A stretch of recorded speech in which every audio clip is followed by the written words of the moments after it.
In this video, I'll be showing you how to back up Samsung phone data before resetting. It's a very easy tutorial, so if you find this video helpful, be sure to drop a like and subscribe. But anyways, getting into it, it's very simple to go ahead and do this. So once you're on your phone, let's say you want to completely factory reset, but you don't want to lose any data, just in case something messes up.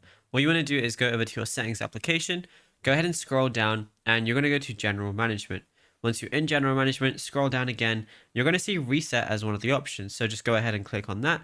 Now you're going to see a lot of options, but before you reset anything or before you even factory data reset, you're going to see backup your data as two options.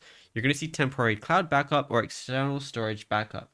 So it's up to you which one you want to do. If you want to connect a USB storage device to do a local backup, you can do that if you find that more reliable. Or you could do a cloud backup where it says backup unlimited data to Samsung Cloud for up to 30 days. And then it's going to say backup and restore. Then you just want to press backup data on the bottom. And then that's it. If you ever want to restore data, you can also go to that exact same thing and restore it from there as well, just by pressing that temporary cloud backup button. Because as you can see, it says restore data on the bottom. And yeah, it's as simple as that. Now, if you found this video helpful, be sure to drop a like and subscribe. And check out our other tutorials that we've been posting as well.